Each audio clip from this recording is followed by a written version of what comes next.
પ્રભુ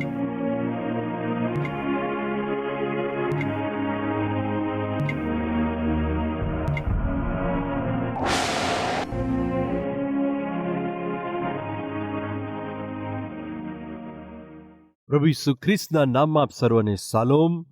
વહાલાઓ, આવો ગીતશાસ્ત્રમાંથી આજે આપણે જે પ્રાર્થના વિશે શીખવા માંગીએ છીએ તે આપણે ગીતશાસ્ત્ર 42માં જોઈશું. આપણે મુખ્ય રીતે અહીં આગળ 3 પ્રાર્થનાઓને જોઈએ છે.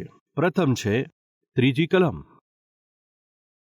મારા આંસુ રાત દાડો મારો આહાર થયા છે અને તેઓ મને કહે છે, એમ કહેતા રહે છે કે તારા પરમેશ્વર ક્યાં છે, તારું દેવ ક્યાં છે.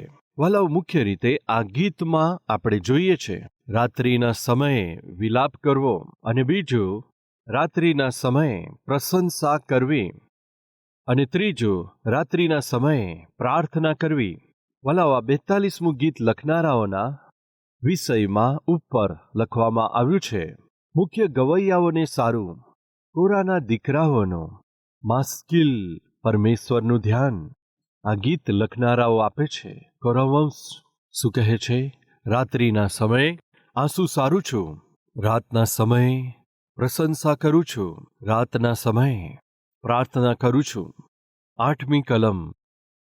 તો પણ દિવસે પોતાની કરુણા અને શક્તિ પ્રગટ કરશે અને રાત્રિએ પણ હું તેમનું ગીત ગાઈશ અને મારા જીવનદાતા ઈશ્વરની આગળ પ્રાર્થના કરીશ. પરમેશ્વરને પ્રાર્થના કરીશ. શું લખ્યું છે? રાત્રિના સમયે મારા ગીતો હું ગાઈશ અને રાતના સમયે પ્રાર્થનાઓ કરીશ, રાતના સમયે વિલાપ કરીશ. વિલાપ કરવો એટલે કે આંસુ વહેવડાવવા, રડવું.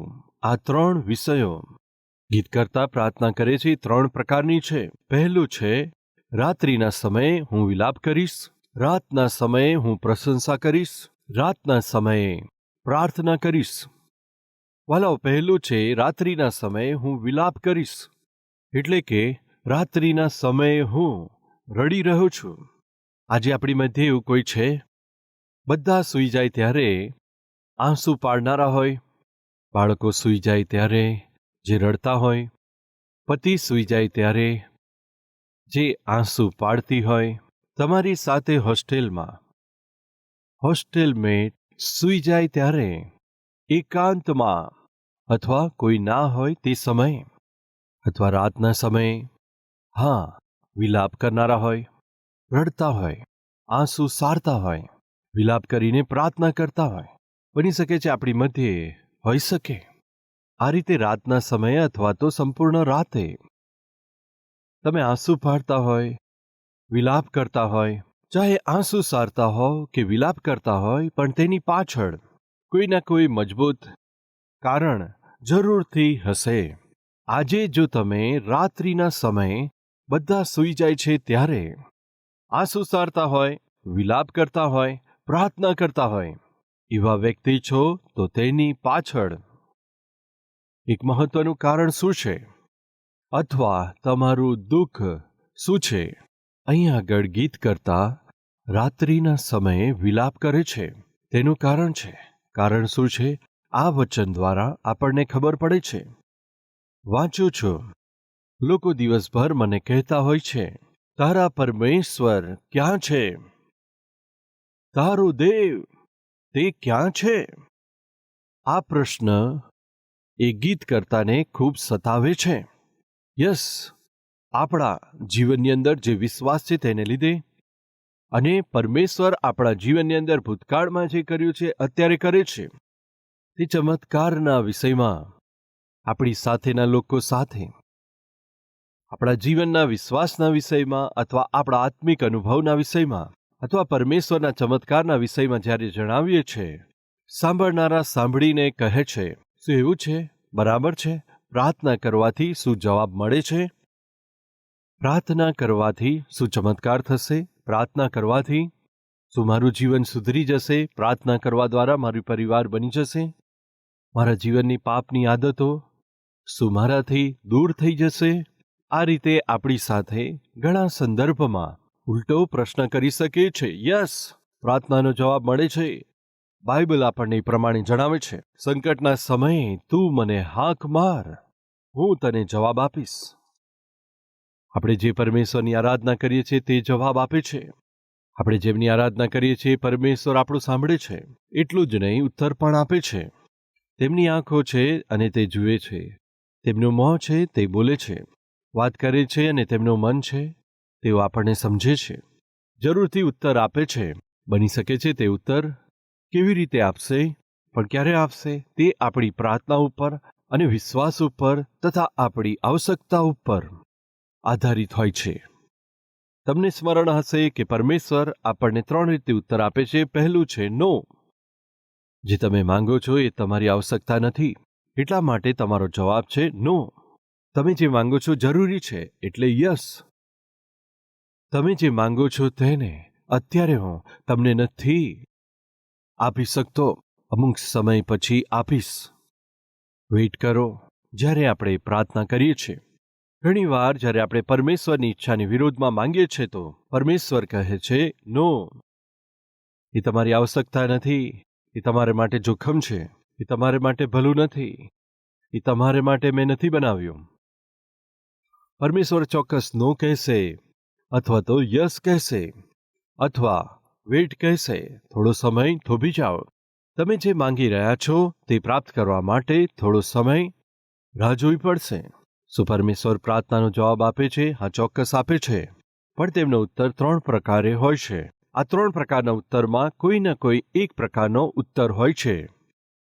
પરમેશ્વરના વિષયમાં જ્યારે સાક્ષી આપો છો, તમારા જીવનમાં પરમેશ્વરે કરેલા ચમત્કારના વિષયમાં જ્યારે બીજાને જણાવો છો, ત્યારે તમે ઘણા ખુશ થાવ છો અને સાંભળનારા પણ આશ્ચર્યચકિત થાય છે અથવા પ્રશ્ન કરી શકે છે. પરંતુ ગીતકર્તાની સમસ્યા એ છે કે મારા પરમેશ્વર મહાન છે, હું જાણું છું. મારા જીવનમાં મહાન કાર્ય અને અદ્ભુત કાર્ય મેં જોયા છે.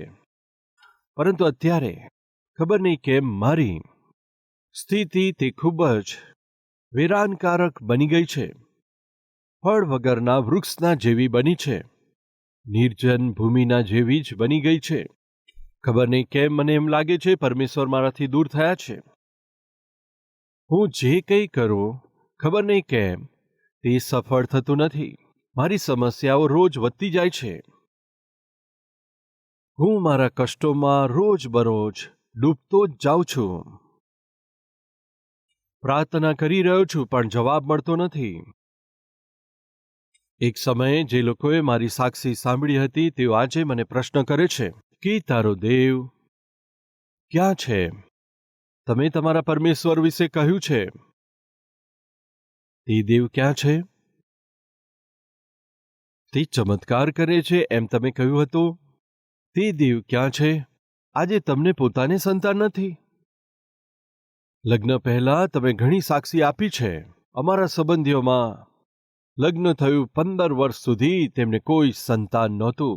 પ્રાર્થના કરવાથી તેમને સંતાન થયું. પ્રાર્થના કરવાથી મારા ભાઈને સંતાન થયું. પ્રાર્થના કરવાથી મારી બહેનને પરમેશ્વરે બાળક આપ્યું. ઘણી સાક્ષી આપી, પણ હવે લગ્નના 3 વર્ષ થઈ ગયા. તો પછી તમને કેમ પરમેશ્વરે સંતાન નથી આપ્યું? તમારા પરમેશ્વર ક્યાં છે? નોકરીને માટે પ્રયાસ કરો છો, ઇન્ટરવ્યૂને માટે અહીં તહીં ફાફા મારો છો, તો તમારા દેવ ક્યાં છે? તમારા દેવ તમને સાજાપણું આપશે, સારું સ્વાસ્થ્ય આપશે. ઘણી સાક્ષી આપી છે, પણ આજે તમારી તબિયત તો સારી નથી. તમારા દેવ ક્યાં છે? કેમ તેઓ તમને સાજા નથી કરતા? તમારા દેવ તમને આશીષ આપશે કહ્યું, તે સહારો આપશે કહ્યું. આજે તમે આર્થિક રીતે પરેશાન છો, દેવામાં ડૂબ્યા છો, મુશ્કેલીમાં છો. તમારા દેવ ક્યાં છે? એવો પ્રશ્ન ચારે તરફના લોકો જ્યારે તેને કરતા હતા, ત્યારે તે શું કરતા હતા જાણો છો? વિલાપ કરતા હતા, આંસુ સારતા હતા. બધા સૂઈ જાય ત્યારે, જ્યારે આખું સંસાર સૂઈ જાય ત્યારે. ગીત કરતા શું કરતા હતા? રાત્રિના સમયે વિલાપ કરતા હતા. આજે આપણી મધ્યે શું કોઈ છે રાત્રિના સમયે વિલાપ કરતો હોય, રાતના સમયે પ્રાર્થના કરતું હોય? બધા સૂઈ જાય ત્યારે રાત્રે પરમેશ્વરની ઉપસ્થિતિમાં આંસુ સારતા હોય? શું કોઈ છે? કૃપા કરી ધ્યાન આપજો. બાઇબલમાં રાતના સમયે પ્રાર્થના કરનારા છે. વલાઓ, જ્યારે હું બાઇબલ વાંચતો હતો ત્યારે આ વાત મને એક નવા દ્રષ્ટિકોણ સાથે સમજ આવી. આવો જોઈએ. લુક 6 અધ્યાય 12મી કલમ. તે દિવસોમાં તે પહાડ ઉપર પ્રાર્થના કરવા માટે ગયા અને ઈશ્વરની આગળ પ્રાર્થના કરવામાં શું લખ્યું છે? આખી રાત વિતાવી. પ્રભુ ઈસુ ખ્રિસ્તે પ્રાર્થનામાં રાત વિતાવી, પ્રાર્થનામાં વિતાવી. પ્રભુએ કેવી રીતે પ્રાર્થના કરી? આખી રાત પ્રાર્થના કરવામાં તેમણે કેવી રીતે પ્રાર્થના કરી તે પણ બાઇબલમાં છે. આવો આપણે જોઈએ. હિબ્રુઓને પત્ર તેનો 5મો અધ્યાય 7મી કલમ. આવો આ વચનને વાંચીએ. પ્રભુ ઈસુ જ્યારે આ પૃથ્વી પર હતા તે સમયમાં ઊંચા સ્વરથી મોટેથી કહ્યું, વળી આંસુ સારીને તેને કહ્યું કે જે તેને મૃત્યુથી બચાવી શકતા હતા, પ્રાર્થના અને વિનંતી કરી અને તેમના વિશ્વાસને લીધે તેનું સાંભળવામાં આવ્યું. પ્રભુ ઈસુએ આંસુ સાથે પ્રાર્થના કરી. પ્રભુ ઈસુએ વિલાપની સાથે પ્રાર્થના કરી. પોતાના શિષ્યો માટે પ્રાર્થના કરી. નાશમાં જતા સંસારને માટે પ્રાર્થના કરી. મારા અને તમારે માટે પ્રાર્થના કરી. વિલાપ કરતા પ્રાર્થના કરવી, આંસુ સારતા પ્રાર્થના કરવી. ચોક્કસ સ્વરૂપે તમારી પ્રાર્થનાનો જવાબ લાવનાર એવી કોઈ પ્રાર્થના છે કહીએ તો તે આંસુઓની પ્રાર્થના છે. આંસુઓની પ્રાર્થનામાં સામર્થ્ય છે. જો તમે સાવધાનીથી જોશો તો બાઇબલમાં કરવામાં આવેલી પ્રાર્થનાઓમાં આંસુઓ સાથે કરેલી પ્રાર્થનાઓનો દરેક વખતે જવાબ મળ્યો છે અને પરમેશ્વરે જવાબ આપ્યો છે. જેમણે આંસુઓ સાથે પ્રાર્થના કરી છે, પરમેશ્વરે ઉત્તર આપ્યો. તે ભૂલશો નહીં. જ્યારે તમે આંસુઓ સહિત પ્રાર્થના કરો છો ત્યારે પ્રાર્થના વચનની સાથે હોવી જોઈએ. પણ વચનની વિપરીત આંસુ પાડવાથી કોઈ ફાયદો નથી. ઉદાહરણ તરીકે, સાઉલને પરમેશ્વરે રાજા તરીકે પસંદ કર્યા, પરંતુ સાઉલે પરમેશ્વરનો નકાર કર્યો, પરમેશ્વરનો વિરોધ કર્યો. આ રીતે બળવો કરવાથી સમુએલ રડ્યો, આંસુ સાર્યા. આવો આપણે જોઈએ. સમુએલનું પહેલું પુસ્તક 15મો અધ્યાય 11મી કલમ વાંચું છું. હું સાઉલને રાજા બનાવીને પસ્તાવો કરું છું, કેમ કે તેણે મારી પાછળ ચાલવાનું છોડ્યું છે અને મારી આજ્ઞાઓનું પાલન નથી કર્યું. ત્યારે સમુએલનો ક્રોધ ભડક્યો અને તે તો આખી રાત યહોવાને પ્રાર્થના કરતો રહ્યો. વલાઓ, સમુએલ આખી રાત રડતો રહ્યો. પરમેશ્વરે સાઉલને રાજાના રૂપમાં પસંદ કર્યા હતા, પરંતુ સાઉલ અનાજ્ઞાકારી થયા. શું આજે આપણી મધ્યે છે પરમેશ્વરની આજ્ઞા ના માનતા હોય? પરમેશ્વરે જે જવાબદારી તમને આપી છે તેની અવગણના કરતા હોય? પરમેશ્વરે જે તમને અધિકાર આપ્યો હોય પણ બેદરકાર થતા હોય? પરમેશ્વરે જે આશીર્વાદો આપ્યા હોય તેને દૂર કરનારા હોય? શું આપણી મધ્યે એવા છે? તે સારું નથી વાલાઓ. પરમેશ્વરે જે અધિકાર સાઉલને આપ્યો હતો તે તો તેણે પોતાના જ હાથોએ દૂર કરી નાખ્યો. એટલા માટે સમુએલે પરમેશ્વરની સમ્મુખ આખી રાત પ્રાર્થના કરી. સમુએલે પ્રાર્થના કરી. તે પ્રાર્થના સાંભળીને પરમેશ્વરે તેને જવાબ આપ્યો. સમુએલ ઉત્તર પામ્યા પછી જઈને સાઉલને જે જણાવવાનું હતું સમુએલે જણાવી દીધું. પરમેશ્વર તને રાજા બનાવીને પસ્તાવો કરે છે, પણ પોતાના મન પસંદ એવા એક વ્યક્તિને રાજા થવા પસંદ કર્યા છે. વાલાઓ, આ વાતને પરમેશ્વર 16મી કલમમાં જણાવે છે. તે આપણે જોઈએ છે. રાઈટ. પ્રભુ ઈસુએ આખી રાત પ્રાર્થના કરી, વિલાપ કર્યો. સમુએલ પણ સાઉલને માટે કે જે ભટકી ગયો હતો તેને માટે આખી રાત પ્રાર્થના કરી, આંસુ સાર્યા. વળી એટલું જ નહીં, દાઉદે પણ આખી રાત પ્રાર્થના કરી, આંસુ સાર્યા, વિલાપ કર્યો. આવો જોઈએ. ગીત 30 અને 5મી કલમ. કદાચ રાત્રે રડવું પડે કદાચ રાત્રે રડવું પડે તો તેનો અર્થ શું છે?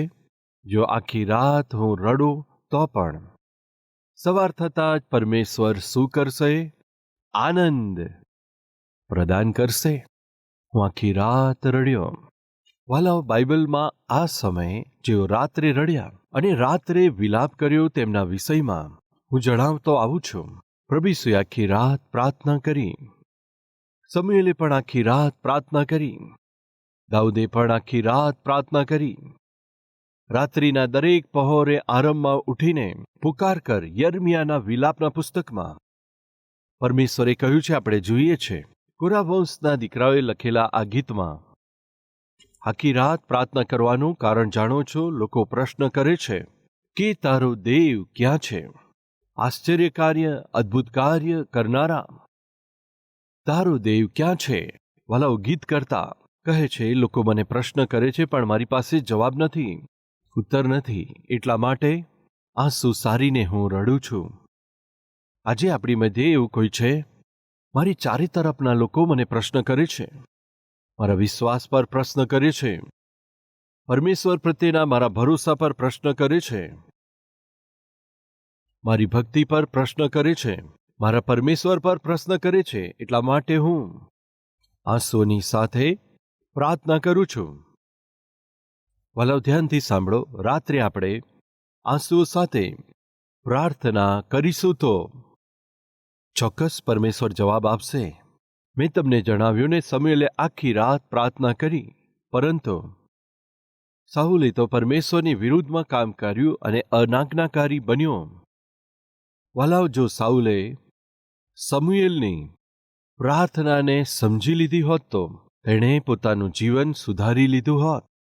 સમુએલ જે મારે માટે આંસુ સારીને પ્રાર્થના કરી રહ્યો છે, સમુએલે જેણે મારો અભિષેક કર્યો છે, મારા વિષયમાં પરમેશ્વરને પ્રાર્થના કરે છે, મારા જીવનને મારે ઠીક કરવાનું છે, પરમેશ્વરની ઈચ્છા અનુસાર મારે જીવવાનું છે. વિચાર કરીને જો તેણે પોતાનું જીવન ઠીક કર્યું હોત તો કેટલું સારું. વાલા ભાઈઓ બહેનો, સાંભળો. તમારે સારી રીતે રહેવું હોય, આત્મિકતામાં બન્યા રહેવું હોય, તમારા માતા પિતા આંસુઓ સારીને શું પ્રાર્થના કરે છે? તો પછી તેમની આંસુઓ સાથે પ્રાર્થના તમારા કઠોર મનને બદલી નાખે. એટલું જ, જ્યારે તેઓ આંસુઓ સાથે પ્રાર્થના કરે છે ત્યારે તેમની મજાક ના કરશો. ઘણીવાર પત્નીઓ આંસુઓ સાથે પ્રાર્થના કરે છે ત્યારે ઘણા પતિ તેમની મજાક કરે છે, અને જ્યારે કેટલાક પતિ આંસુઓ સાથે પ્રાર્થના કરે છે, પત્ની તેમની હાંસી કરે છે. પેરેન્ટ્સ આંસુ વહેવડાવીને પ્રાર્થના કરે છે, બાળકો હાસ્ય કરે છે. જો તમારા માતા પિતા આંસુ વહેવડાવીને પ્રાર્થના કરતા હોય તો તેમની મજાક ના કરશો, પોતાની મજાક ના કરશો. પણ શા માટે આંસુ સારે છે તે તમે સમજો. શા માટે તેઓ આટલું રડીને પ્રાર્થના કરે છે તે વિશે જાણો. તમારી પત્ની શા માટે તમારા માટે આંસુઓ સાથે પ્રાર્થના કરે છે તે સમજો.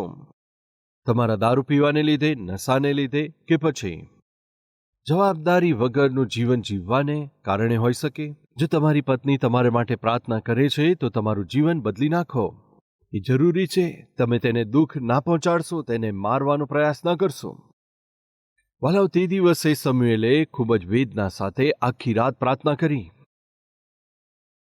સાઉલમાં કોઈ પરિવર્તન આવ્યું? ના આવ્યું. કેમ પરિવર્તન ના આવ્યું? કેમ કે સાઉલ પરમેશ્વરના વિરોધમાં ચાલવું તે તેને આદત બનાવી. અંતમાં પરમેશ્વરને છોડી દેવાના અવસર સુધી પહોંચી ગયો, કેમ કે તેના આંખમાં અભિમાન ભરાયેલું હતું. વાલાઓ, દાઉદે પણ આખી રાત પ્રાર્થના કરી, અને આપણે જોઈએ છે પાઉલ અને સિલાસે આખી રાત પ્રાર્થના કરી. તેમણે કેવળ પ્રાર્થના કરી એટલું જ નહીં, આખી રાત વિલાપ પણ કર્યો. તેઓ પોતાના ઘાને વિશે પરમેશ્વરની સમ્મુખ આખી રાત પ્રાર્થના કરતા રહ્યા, અને સાથે સાથે સારી રાત તેમણે પરમેશ્વરની સ્તુતિ કરી. 3 વિષય આપણે જોઈ રહ્યા છે. રાત્રિ કાળે હું વિલાપ કરું છું, રાતના સમયે હું પ્રશંસા કરું છું, રાતના સમયે હું પ્રાર્થના કરું છું. વિલાપ કરવો એટલે કે સહન ના કરી શકાય એવું દુઃખ, સહન ના કરી શકાય એવો પ્રશ્ન, ન ઉચકી શકાય એવો બોજ, સહન ના થાય તેવું અપમાન, અથવા કોઈ બીમારી તમારા જીવનમાં આવી છે તો સામાન્ય રીતે તમારા જીવનથી, તમારી જાણ બહાર, તમારી અંદરથી દુઃખ બહાર પ્રગટ થતું રહેશે. આંસુઓ સાથે થતી પ્રાર્થના શક્તિશાળી પ્રાર્થના હોય છે, તે ભૂલશો નહીં. હાન્ના, જેને સંતાન નહોતું, તે દુઃખી હતી, પરમેશ્વર પાસે આવીને આંસુઓ સાથે પ્રાર્થના કરી. મરિયમ પણ તેનો ભાઈ લાજરસ મૃત્યુ પામ્યો હતો, દુઃખી થઈ અને પ્રભુના ચરણોમાં આંસુઓ સાથે તેણે પ્રાર્થના કરી. હગ્ગારના પુત્રના આંસુઓને જોઈને પરમેશ્વર પિતા શું કર્યું? તેની તરસ મિટાવવા માટે પાણી આપ્યું. તમારા ને મારા આંસુ સારવા પણ પરમેશ્વર જોતા નથી એમ વિચાર ના કરશો. આપણામાંથી ઘણા લોકો ઘણા પ્રયાસ કરે છે, પરંતુ આંસુઓ સહિતની પ્રાર્થના કરતા આવડતું નથી. શું આજે આપણી મધ્ય એવું કોઈ છે? જોરશોરથી પ્રાર્થના કરે છે, બૂમ પાડી પ્રાર્થના કરે છે, અથવા તો શાંત રહી પ્રાર્થના કરે છે, અથવા કચકચ કરી પ્રાર્થના કરે છે, મનમાં પ્રાર્થના કરે છે, ઠીક છે, ઉપવાસ સહિત પ્રાર્થના કરે છે. મારો પ્રશ્ન, આંસુઓ સહિત પ્રાર્થના કરવી શું તમે શીખ્યા છો? આંસુઓ સાથે પ્રાર્થના કરવાનો અનુભવ શું તમને છે? વલાવ, દુઃખી થવાના સમયમાં આપણે દુઃખી થઈએ, સ્તુતિ કરવાના સમયમાં સ્તુતિ કરીએ, પ્રાર્થના કરવાના સમયમાં આપણે પ્રાર્થના કરીએ. પરિણામ સ્વરૂપે પરમેશ્વર દ્વારા મળતી શાંતિ આપણે પામીશું. ઘણા બધાને માટે આદર્શ સ્વરૂપ બનીને જીવન જીવીશું એવું થશે. પરમેશ્વર આપણા ઉપર તેવી કૃપા કરે. આવો પ્રાર્થના કરીએ.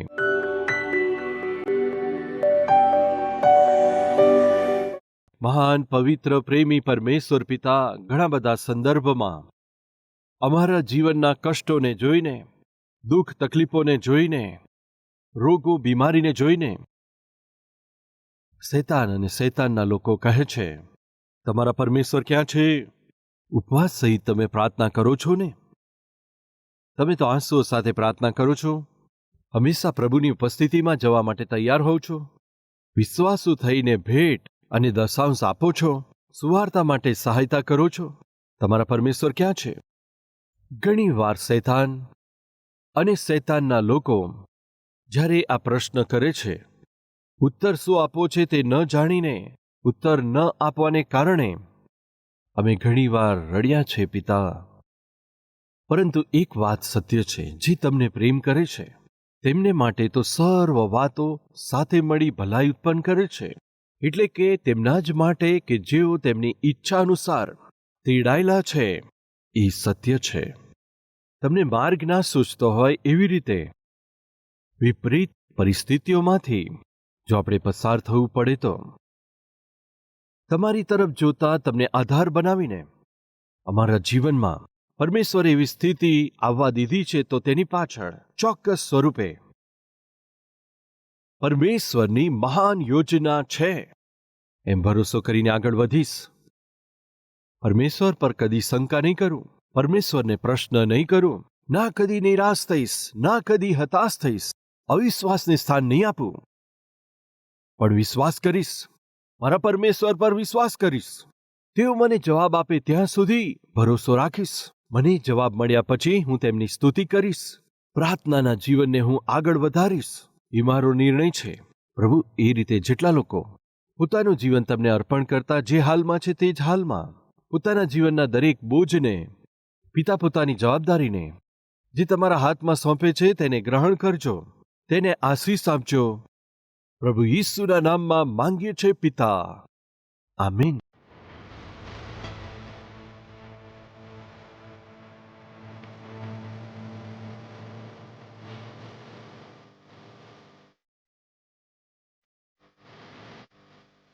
પ્રભુમાંથી પ્રિય ભાઈઓ તથા બહેનો, આપ સર્વને શાલોમ. તમને સારું છે? કલ્વરી અવાજ 2003માં પ્રારંભ થયો અને આજે 2023માં 20 વર્ષ થઈ ગયા છે. વાલાઓ, તમે આ ટીવી પ્રોગ્રામથી પ્રેમ કર્યો, પ્રોત્સાહન આપ્યો, પ્રાર્થના કરી, વળી એટલું જ નહીં, તમારી ભેટ દ્વારા તમે સર્વએ મદદ કરી. એટલા માટે હું આપ સર્વનો સંપૂર્ણ મનથી આભાર માનું છું. આજે આ કાર્યક્રમ દ્વારા હજારો અને લાખો લોકો સુધી જીવિત પરમેશ્વરના અદ્ભુત સુવાર્તાને પહોંચાડવા માટે તમારા દ્વારા થયેલી સહાયતાને માટે હૃદયથી આભાર માનું છું. એ જ સમયે અમારો આ કલ્વરી અવાજનો કાર્યક્રમ કેવળ હિન્દીમાં જ નહીં, ભારત દેશમાં બોલાતી ભાષાઓ, દરેક મુખ્ય ભાષાઓમાં પ્રભુ ઈસુની સુવાર્તાને અમે પહોંચાડી શકીએ મહેનત કરીએ છીએ. એ જ પ્રમાણે દરેક મહિને લગભગ 650 ટીવી કાર્યક્રમોને પ્રસારિત કરીએ છીએ. બોજથી ભરાયેલી આ સેવકાએ આગળ વધે તે માટે ચોક્કસ સ્વરૂપે તમારી સહાયતા, પ્રાર્થના અને સહયોગ જરૂરી છે. એક કાર્યક્રમના પ્રસારણ માટે જુદી જુદી ચેનલ અનુસાર 20,000, 30,000, 40,000, 50,000 સુધી એક કાર્યક્રમ માટે ખર્ચ કરવો પડે છે. જો પ્રભુ તમને પ્રોત્સાહિત કરીને આ ટીવી કાર્યક્રમની મદદ કરવા માટે તમારા મનમાં બોજ આપે તો નિશ્ચય પ્રાર્થના કરીને આ સેવકાઈમાં મદદ કરજો. હું ચાહું છું વાલા, હૈદરાબાદમાં દરેક શનિવારે થનાર સ્પોન્સર મીટિંગમાં તમે પણ સામેલ થઈને તમારા પરિવાર તરફથી એક ટીવી કાર્યક્રમની સહાયતા કરવા દ્વારા સુવાર્તાને લાખો લોકો સુધી પહોંચાડો. હું વિનંતી કરું છું વાલાઓ, આ સપ્તાહમાં પરિવારમાં શું કોઈનો જન્મદિવસ છે અથવા પરમેશ્વરે તમારા જીવનમાં કોઈ શુભ કાર્ય કર્યું છે, તમારી પ્રાર્થનાનો જવાબ આપ્યો છે? જો આપેલ છે તો તમે ધન્યવાદી થઈને કલ્વરી અવાજની સહાયતા કરશો.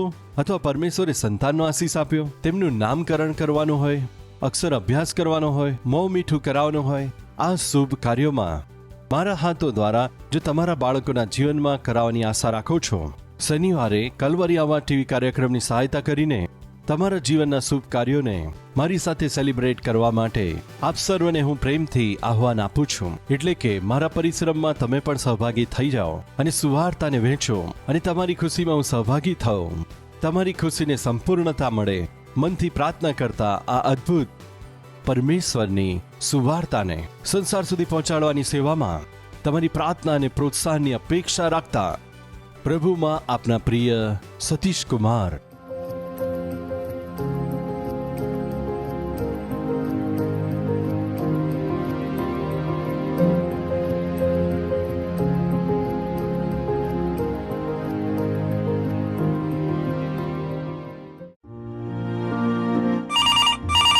શાલોમ, કલ્વરી પ્રેયર ટાવરમાં તમારું સ્વાગત છે. જો તમારામાં 2 જણ પૃથ્વી પર કોઈ એક વાતને માટે તમે માંગશો તો તે મારા પિતા જે આકાશમાં છે તેમના તરફથી થશે. એવું પ્રભુ ઈસુએ આપણને શીખવાડ્યું છે. તમારી સાથે મળીને તમારી જરૂરિયાતો માટે પ્રાર્થના કરવા માટે પ્રભુના સેવક ડોક્ટર પી સતીશ કુમાર દ્વારા શરૂ કરવામાં આવેલી અદ્ભુત સેવકાઈ કલ્વરી પ્રેયર ટાવર. તમે જે રાજ્યના હોય અને જે ભાષા બોલતા હોય, તમારી સાથે મળીને તમારી ભાષામાં તમારી જરૂરિયાત માટે 24 કલાક પ્રાર્થના કરવા માટે પ્રાર્થના યોદ્ધા તૈયાર છે. દરરોજ 5,000 થી વધારે પ્રાર્થના વિનંતીઓ અમારી પાસે પ્રાર્થના માટે આવે છે.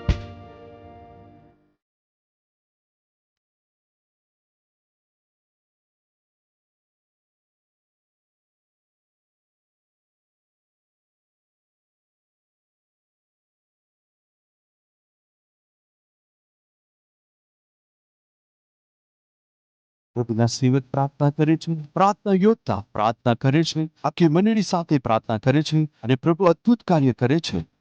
જો તમારે કોઈ પ્રાર્થનાની વિનંતી છે તો સ્ક્રીન પર દેખાતા નંબર પર કોલ કરશો. અમારા પ્રાર્થના યોદ્ધા સાથે મળીને પ્રાર્થના કરજો અને ઉત્તર પામો. પ્રાર્થનાની આવશ્યકતા માટે અમને સંપર્ક કરી શકો છો.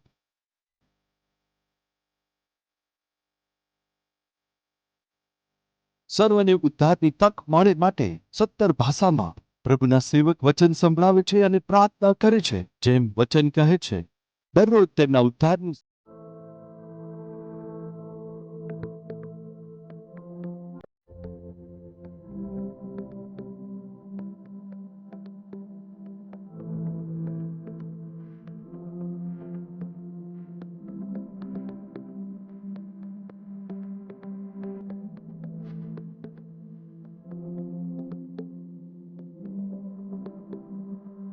અમારું address Calvary, post box number 30, Kukatpally, Hyderabad 72.